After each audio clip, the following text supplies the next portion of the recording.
Governor Babajide Sanwo-Olu is no doubt an advocate of progressive change.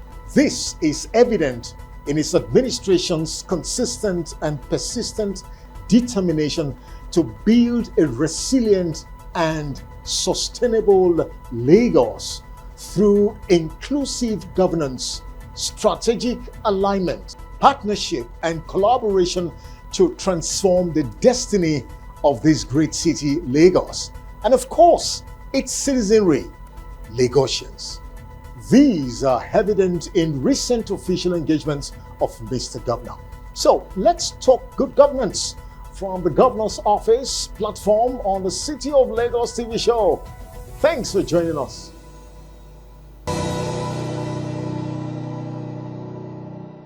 So let's bring you the first story from the Governor's platform. Mr. Governor, Mr. Babajide Sanwo-Olu's recent launch of the Oyedepo project opens up a new chapter in the Lagos transportation story of innovation, resilience, and sustainability. For Mr. Governor, the initiative puts Lagos at the forefront of leading Africa in building a sustainable, connected, forward-thinking water transportation ecosystem. For centuries, water has defined the rhythm of Lagos, from the bustling trade canoes of our ancestors to the ferries that guide access on our lagoon today. I told my French visitors that Lagos colony had been in existence before the amalgamation of Nigeria in 1914. And that colony was crisscrossed by water, by creeks. Our story has always been written on the water. But history is not just what we inherit. It is also what we choose to create. And so today, we launched the Oyedepo project, which means Water of Lagos. We choose to create history anew. This is not just a project unveiling. It is a bold statement that Lagos will lead Africa in building a sustainable, connected, forward-thinking water transportation ecosystem. From the congested roads to Blue Highway, every Lagosian knows the frustration of traffic, and you saw some on the screen right now, a couple of minutes ago. However, fewer members remember that Lagos began as a network of islands. It was knitted together by water. 1/3 of Lagos actually is still by water. Long before the bridges connected us, the creeks that connected us. Boats carried our dreams. Boats were used to deliver our goods and people across the lagoon. And more recently, we have been deliberate about returning to those roots. Not nostalgically, but strategically. Under our Teams Plus agenda, we identify water transportation as a critical level for transforming urban mobility. And step by step, we have laid the foundation for today's leap. We expanded our omnibus fleet into very modern ferries. We had safe ferries that were designed with comfort and efficiency. It was used at easing the pressure on our congested roads. We established Africa's first waterways monitoring and data center. Is behind there somewhere, ensuring real-time visibility and enhanced safety across our waterways. We grew our waterways security personnel from 40 to over 100. They are all well-trained, well-kitted, well-motivated. They are protecting commuters and are strengthening public confidence. And like everybody said, just 2 weeks ago again, Lagos captured the world by sheer imagination of hosting the first Africa's first electric power boats race, the E1 series, on this same 5 Cowrie creeks, demonstrating that clean innovation and the Lagos ability can powerfully coexist. And each of these milestones was not just an isolated act. They are rebuilding blocks that we will unveil today.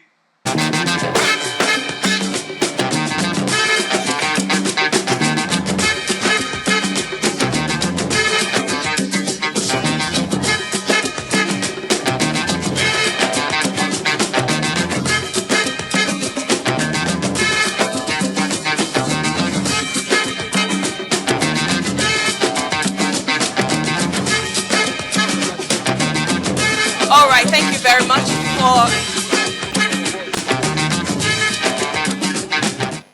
The commissioning of an ultra-modern state-of-the-art library named in honor of Governor Babajide Sanwo-Olu in Lagos State University, LASU, is indeed an historic testimony and one of the most enduring legacy his administration has bequeathed to the students of LASU.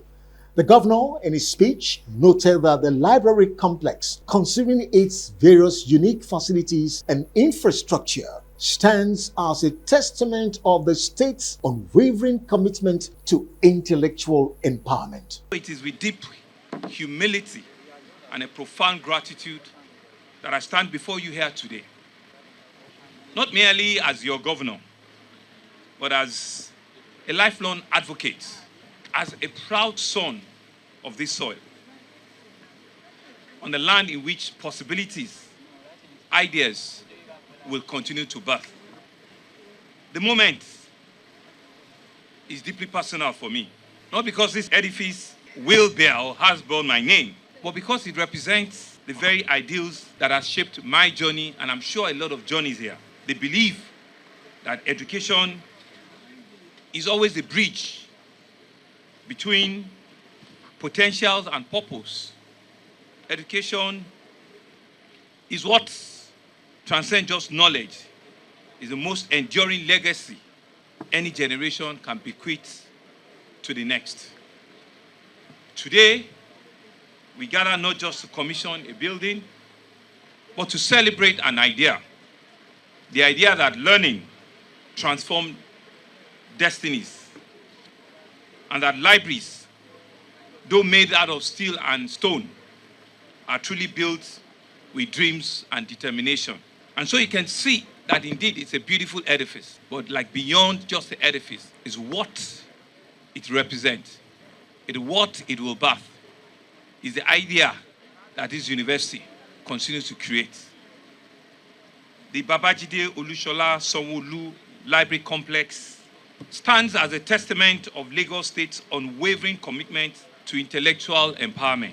As great Nelson Mandela once said, education is the most powerful weapon which you can use to change the world. Indeed, we are using LASU as a testament to change our world. We are using LASU as a bridge for today and for generations coming behind us to change our world. And so this complex, with its digital research, with its reading lounges, with its innovative labs, and with all of the archives that it will put together, is indeed an expression of that truth, that education can be used to change the world. Earlier, the Vice Chancellor of the university, Professor Ibiyemi Olatunji Bello, praised Governor Sanwo-Olu's effort in the completion of the project and equally justified the reason why the library was named after Mr. Governor. Today marks a historic milestone in the annals of Lagos State University. We are here for the long-expected, eagerly awaited commissioning of what now stands as the largest university library in West Africa. A monumental symbol of vision, perseverance, and partnership. This remarkable journey began about 14 years ago under the administration of His Excellency, Mr. Babatunde Raji Fashola, SAN, whose government initiated the construction following a recommendation I had made during my tenure as acting Vice Chancellor in year 2011. The completion of this magnificent structure has now become a reality under my administration as the 9th substantive Vice Chancellor. I consider this both humbling and profoundly symbolic, a testament to God's perfect timing and the enduring spirit of continuity in public service. Mr. Governor, sir, this library adds a catalog of remarkable infrastructural developments recorded by this university under your visionary leadership. Barely 2 months ago, you led an array of distinguished Nigerians to commission the Tudi Bello Auditorium at our campus. Another landmark achievement that bears your hallmark of excellence.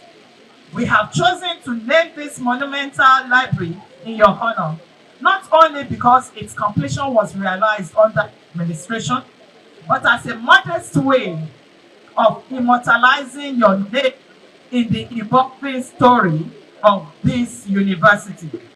And still from the governor's office, the hosting of the committee meeting of the National Council of Traditional Rulers of Nigeria in Lagos by the Governor Babajide Sanwo-Olu administration was not only commendable, but speaks to Mr. Governor's belief that traditional rulers are trusted bridges and vital links that is strategic to drive and sustain good governance in Nigeria. The Lagos State Governor and the Governor of Imo State, Governor Hope Uzodinma, spoke on the essence of the theme, traditional institution, the imperative of its inclusion in the effective and efficient governance in Nigeria. We're grateful that Lagos has been selected to host this significant National Executive Committee meeting of our traditional rulers. This seek to unite the guardians of our culture and the conscience. You are all remarkable men and women whose wisdom, bravery, and dedication we believe continue to weave the fabric of our national unity. And I can see from the themes of your conversation today and tomorrow thereafter, the imperative of inclusion in an effective and efficient manner. Governance in Nigeria is very timely. Throughout our nation's history, traditional rulers have served as the vital links between the government and the people. You are a trusted bridge that connects the state institutions with community realities. You translate policies into relatable items. You resolve disputes before they even escalate, and you embody the moral authority that forces peace and harmony in our various communities. Long before modern governance took shape, our traditional institutions wave the bedrock of stability. You foster justice, social inclusion. Even as governance structure evolve over time, the essence that you play continues to remain a critical role. And so here in Lagos, we have long understood that no government can thrive without the support of its traditional institutions, without its collaboration. Our administration is committed to working hand in hand with the Lagos State Council of Obas and Chiefs to enhance collaboration, to improve communication, and to align in bringing peace, security, and development to our communities. And I dare say with all sense of humility that this government has installed more traditional rulers, more traditional institutions in the history of Lagos than we've ever had, even before the colonial era. And I think we deserve a small round of applause. With all sense of humility, these are some of the commitments that we have put forward as a government. And so we firmly believe that for governance to be truly effective, it must be inclusive, which means acknowledging the advisory, moral, and the social values of the traditional institution. It means giving voice to those who represent the conscience of its people. The theme before us today, traditional institution, the imperative of its inclusion in effective and efficient governance in Nigeria, is not just appropriate, it is necessary, and it is also timely. We are not here to ask for privilege. We are here to reflect on a reality that across the country, traditional rulers continue to carry out responsibilities that are essential to the stability, cohesion, and governance of our communities. However, these responsibilities remain informal, acknowledged in principle, but not secured by law. The point is that our traditional rulers have continued to play their roles, even without legal backing, and sadly, without being sufficiently appreciated. Our history tells us that traditional rulers once held a defined place in Nigeria, in the constitutional order of our country. Their role was not just symbolic, it was recognized by law. Under the 1963 Republican Constitution, the Oba of Lagos was listed as an ex-officio member of the Senate, alongside other chiefs selected to represent the Lagos territory. This provision, set out in Section 34, subsection 2, line 2 of the then Constitution, gave traditional rulers direct legislative presence at the federal level. The recently held 2025 Lagos State APC Stakeholders Forum was with a singular historic mission, which is to unanimously endorse the second term in office of President Bola Ahmed Tinubu. The carnival-like gathering, which saw major key stakeholders make profound speeches to call for President Tinubu's re-election, saw in attendance former governors, lawmakers from the National and State Assembly, traditional rulers, party chieftains, and party loyalists.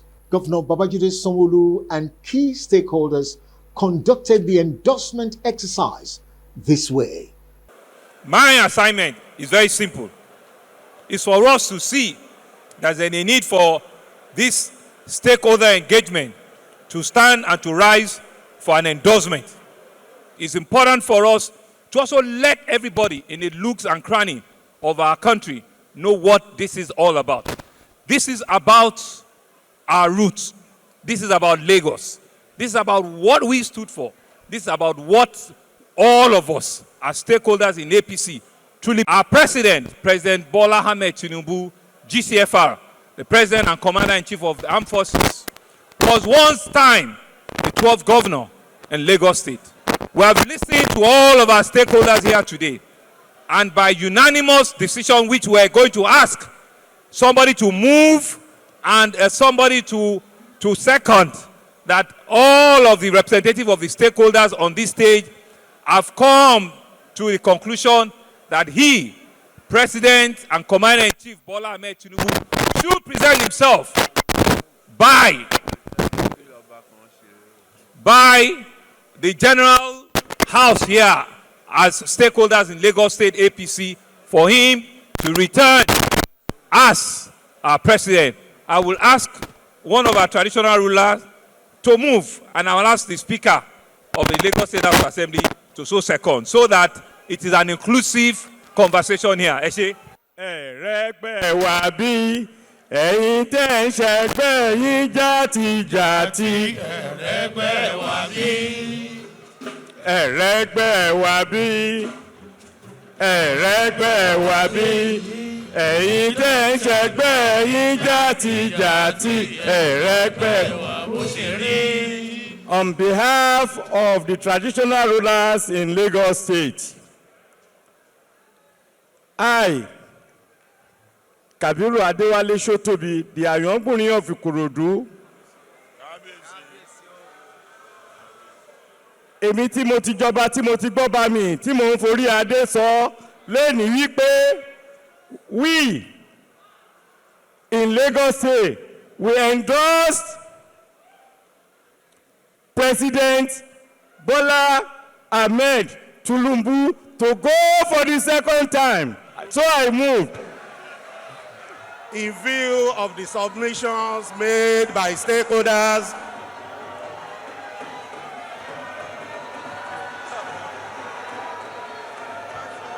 thank you.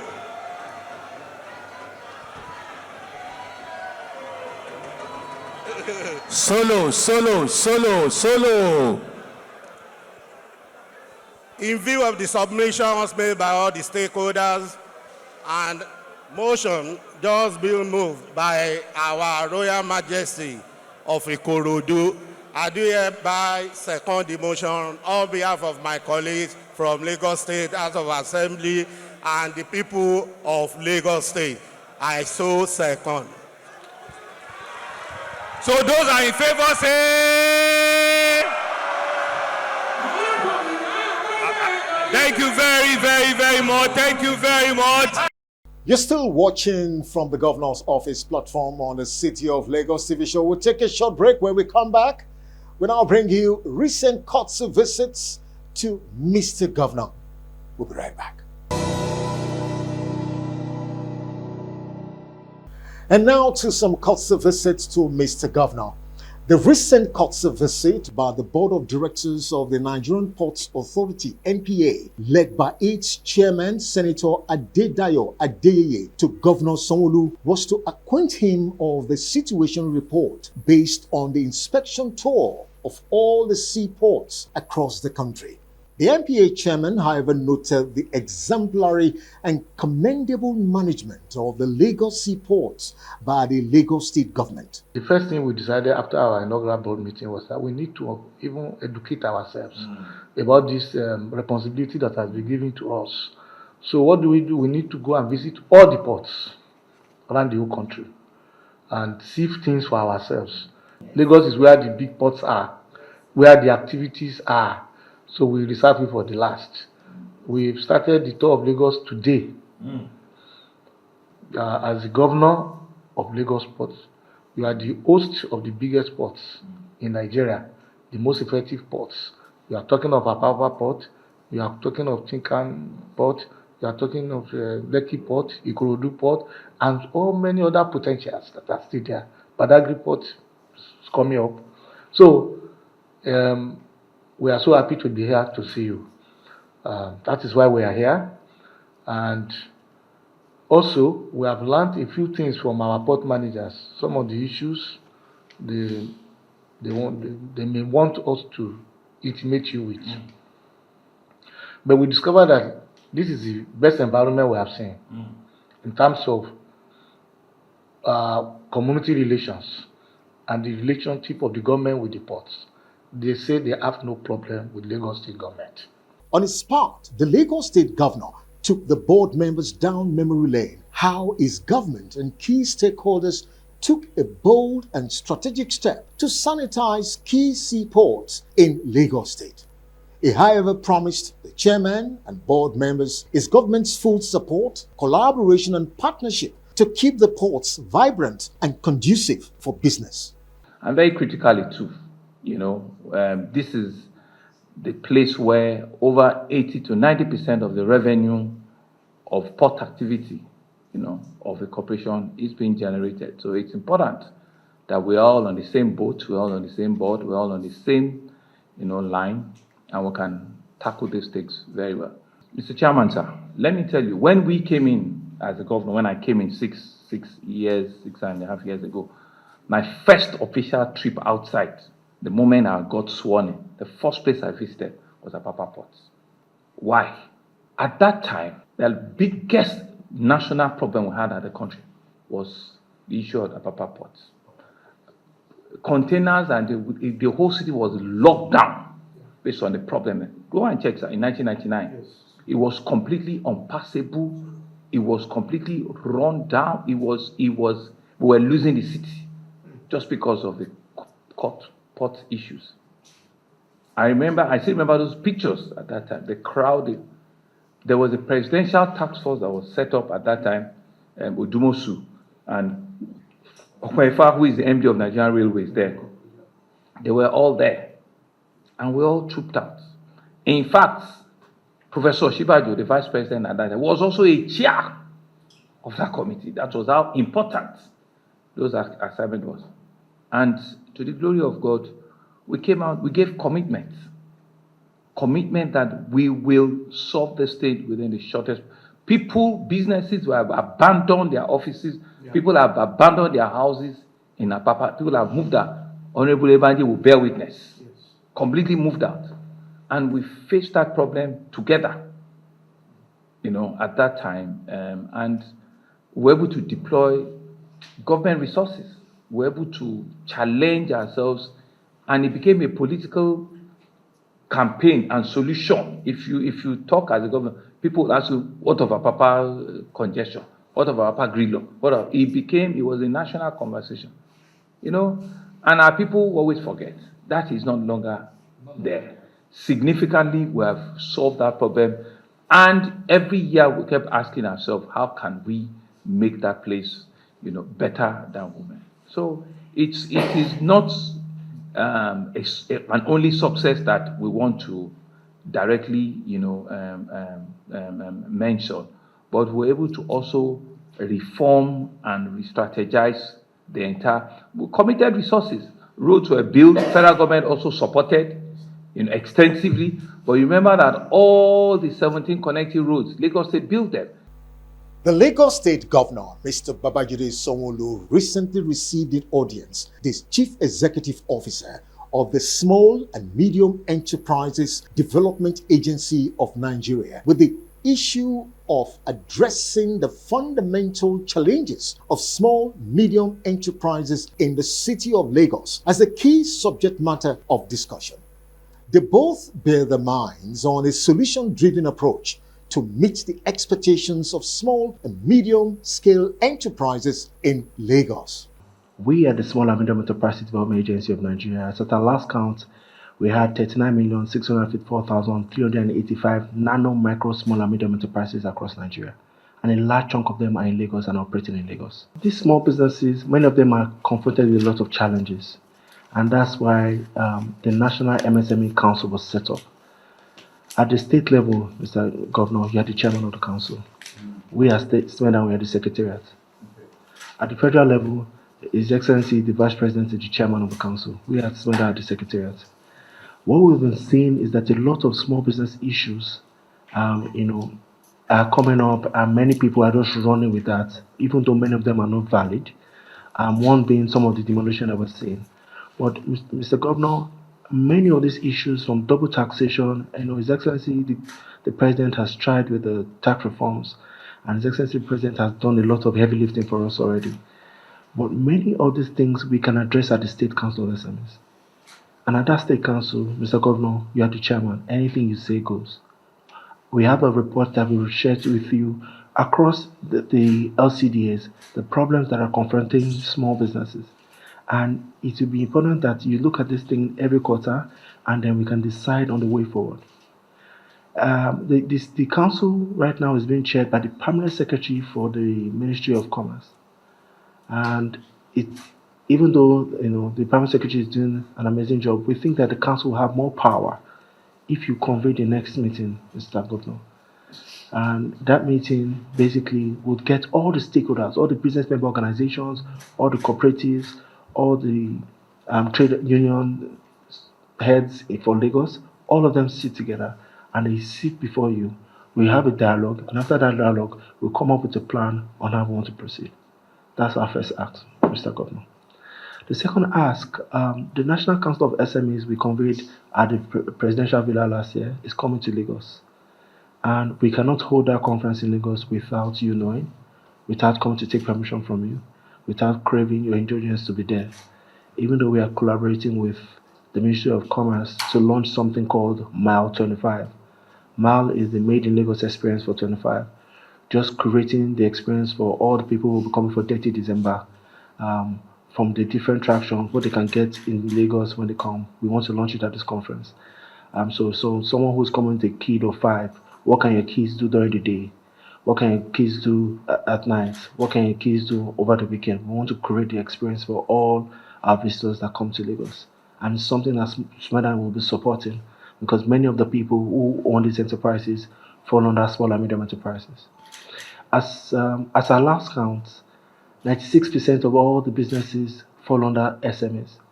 And for us, we have labeled that as a billionaire. It just shows that 96% of all the businesses performing are not doing more than 1 billionaire every year. And so they fall under, so the big boys are just the MTN, the Glo, the FTN, the Nestle. Those are like 4%. Every other person falls under SMEs. which is to a large extent our portfolio. And we want to make sure that they get the best experience from people coming to Lagos in December. For us as a people, that's one strong, area government needs to put a lot of attention and be able to put sufficient resources to drive all of the activations in that place. And there's several of them. We have a very active young population that is yearning, for opportunity. Clearly, government cannot employ everybody. Clearly, all the big blue chip companies cannot achieve and cannot employ everybody. But it's only the 5 people, 10 people, 15 people, 2 people, employers. They are the ones that can truly really pick, a decent number of the unemployed people we have. And there are also, growth plan from just using a hand from very little, seed capital. They grow into medium and eventually large corporations. So we know that in terms of the structure, in terms of the foundation, and that's the way to go. The Lagos State Governor, Mr. Babajide Sanwo-Olu, led key cabinet members of his government in a strategic, progressive and futuristic development interaction with the President and Global Board of Directors of Project Management Institute, PMI, in Lagos to rub minds, brainstorm and identify mutually benefiting opportunities to stimulate infrastructural project financing to drive growth in Lagos. While the governor, in his remark, assured the PMI team of great opportunities and purposeful partnership doing business with Lagos, the president of PMI articulated the vision and mission statement of PMI in the African continent, with Lagos as a key global infrastructural development center. A city that is ready to be competitive with any other city in the world, resilient, that is sustainable, that is well stands toe-to-toe with any global city. That's the kind of city that we want to build. It's audacious, it's a lot of work, it's a lot of commitment that comes with it, but we're encouraged, we're pushed, we're motivated to want to do that. And in all of that, we see a partner in PMI that will also help us be able to put those pieces together very well. That's why it's not just a partnership that will feel for today, but we'll see a partnership that will endure, will be mutually beneficial. And we want to say that even whilst we probably don't have all of it figured out yet, like I said, we're a work in progress and we'll turn out very well. Once you come to Lagos, there's an energy, it's magnetic. You will always want to come back because of the level of opportunity here, because of the sheer hospitality of our people and the clarity of our resilience. We're just a set of people that, we just continue to push ourselves. We just continue and make the place a lot better. Our origin is in the US, but we expanded very quickly globally. And our commitment to Africa is not new, but in the last years, it has really increased quite significantly. We have invested in a regional team led by George, who sits on my left, and we have a number of our Africa team here around this table. We have a strong community, a vibrant community. We organized our Global Summit Series, which is an event that we organize every year in various regions of the world. We had one in Rwanda a couple of months ago, which attracted almost 1,000 people from the region, and every year we're seeing this growing. Africa is very important to us on multiple levels. First of all, of course, because of the potential of the continent, its youth, that is not seen anywhere else in the world, but also because we know that Africa is reaching this moment that we call the golden age of project management, right? When the continent gets the resources to build infrastructure at scale and doesn't have yet enough infrastructures, that you basically max out, right? And we usually say it's between $4,000 to $18,000 of GDP per capita is when the golden age is happening. So we're really at the beginning of that process for sub-Saharan Africa for sure. So we're going to see this massive increase in projects and project management. But we also believe that new continents, new markets, new cultures, and especially young people have the ability to also leapfrog what has been done in other areas. So we know that project management is evolving very fast. Some very big significant trends are driving a lot of investments. We used to say digital transformation, now we say AI transformation. It's another avatar of the same thing, but it's truly a big acceleration. The effect of climate change and all the investments that are happening, including in the US, in spite of what our president is saying, there's a lot of investments happening. And then we have the reconfiguration of the world that, in fact, opens a lot of opportunities for any country, for any government, for any corporation to rethink the way they interact with other markets, countries, supply chain, and all of that is going to drive an enormous amount of transformation and of projects. And the most dynamic, the most ambitious, the most agile of governments, of corporations, we reap the benefits of that, and we hope that we can really contribute to helping Africa being one of those winners, having in mind that all these developments, all these investments need to benefit Africa and need to benefit the African people.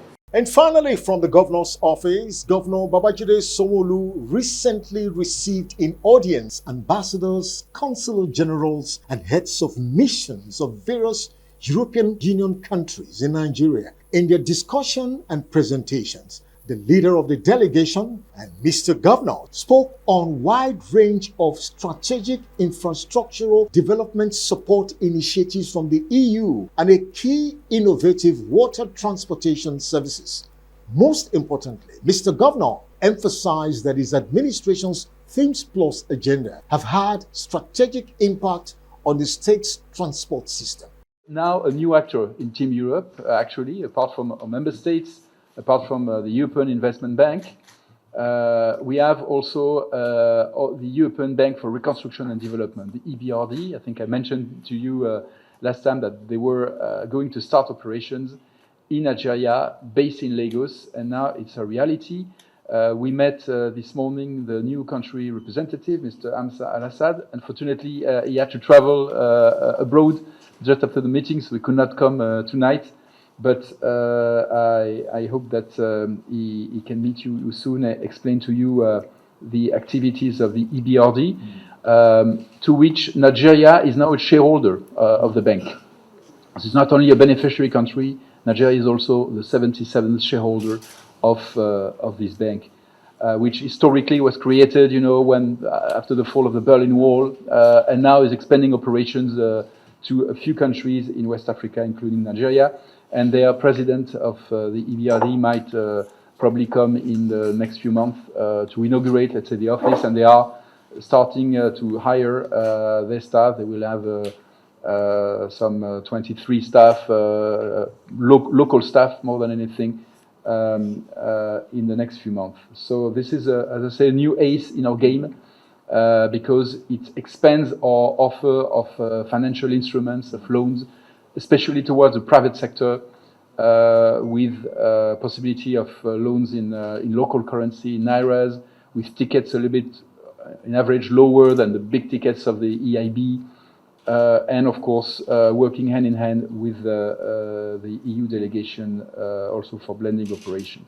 First is really to thank you and to thank both the EIB, the EBRD for all of the things that we're seeing. Oyedepo, for example, it's a long time in waiting. When we started, and it was just like, it wasn't a joke, but it was like, in our team's agenda, when we have, and I was explaining to them upstairs now, when we have the first letter, which is traffic management and transportation, it wasn't just something that we liked the niceness of the word. It was something that our people said to us, Mr. Governor, you are coming in, if you want to solve our problems, from the statistics of what we did, public transportation, movement of people from one part of the city to the other, reducing travel time, solving, gridlock. It's an important deliverable. It would improve economic, activity. It would reduce, social issues. It would strengthen our life. And so it was our first pillar, but it was something that we're very, very, decisive about. And in the first few years, we said to ourselves that how would we do that and do it very, very well? So we came up with an integrated urban transportation, project, which we said that public transportation has to be integrated and must be inclusive in all means of public transportation, especially. And today, you know too well that we're happy that we've launched 2 rail projects. We've added, in public transport on the road, thousands and thousands of new buses.